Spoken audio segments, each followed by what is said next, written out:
அனைவருக்கும் வணக்கம். இன்னைக்கு நான் உங்களுக்கு ஒரு அழகான கதை சொல்ல போறேன். ஒரு காட்டுல ஒரு கழுகு வாழ்ந்து வந்துச்சாம். அந்த கழுகு ஒரு நாள் ஒரு மரத்துல உக்காந்து அதோட பெருமைய மனசுல நினைச்சிட்டு இருந்துச்சாம். நமக்கு எவ்வளவு கூர்மையான நகம் இருக்கு. இதை வச்சு நம்ம எதை வேணும்னாலும் கிழிச்சிட முடியும் அப்படின்னும், நம்மளோட பார்வை எவ்வளவு கூர்மையா இருக்கு. இதனால கீழே போற சின்ன எறும்பு கூட மேலே பறந்துக்கிட்டே நம்மளால பார்க்க முடியும் அப்படின்னும், நமக்கு எவ்வளவு வலிமையான சிறகுகள் இருக்கு. இதை வச்சு வானத்தில் மூளை முடுக்கெல்லாம் நம்மளால சுற்றி வர முடியும் அப்படின்னும் நினச்சி சந்தோஷப்பட்டுட்டு இருந்துச்சாம்.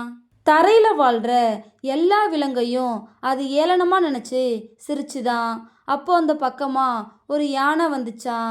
அந்த யானையை பார்த்ததும் அந்த சிரிப்பு இன்னும் அதிகமாக ஆச்சான். யானைக்கு ஒன்றுமே புரியலையாம். நம்மளை பார்த்து ஏன் இந்த கழுகு சிரிக்குது அப்படின்னு குழப்பமாக பார்த்துட்டு இருந்துச்சான். உடனே கழுகு, நீ தரையில் வாழ்கிற, நீ தான் பெரிய மிருகம்னும் பலசாலின்னும் எல்லாரும் சொல்கிறாங்க. ஆனால் உன்னால் என்னை மாதிரி பறக்க முடியாதே. நீ தரையிலே பிறந்து தரையிலே வளர்ந்து தரையிலே இறந்தும் போயிடுவ. உனக்குலாம் எதுக்கு பலசாலிங்கிற பட்டம்? வானத்தில் உயரத்தில் பறக்கிற எனக்கு தான் உண்மையிலேயே பலசாலிங்கிற பட்டம் கிடைக்கணும் அப்படின்னு சொல்லிச்சான். அதுக்கு யானை பொறுமையா, நான் தரையில் இருந்தாலும் எப்போதுமே மேலே உள்ள வானத்தை பார்த்து தான் பிளிருவேன்.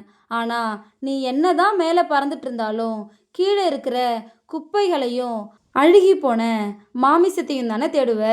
நம்ம எவ்வளோ உயரத்தில் இருக்கோங்கிறது முக்கியம் இல்லை. நம்மளுடைய பார்வையும் சிந்தனையும் எதை நோக்கி இருக்குங்கிறது தான் முக்கியம் அப்படின்னு சொல்லிச்சான். யானை சொன்னதை கேட்ட கழுகு தலை குனிஞ்சி யானைக்கிட்ட மன்னிப்பு கேட்டுட்டு அங்கேருந்து பறந்து போச்சான். இதோட இந்த கதை முடிஞ்சிருச்சு. நம்மளும் நம்மளோட தற்பெருமைக்காக அடுத்தவங்கள காயப்படுத்தக்கூடாது. அதுதான் இந்த கதை நமக்கு சொல்லுது. இந்த கதை உங்கள் எல்லாருக்கும் பிடிச்சிருக்குன்னு நம்புகிறேன். இன்னொரு அழகான கதையில் நாளைக்கு சந்திப்போம். நன்றி.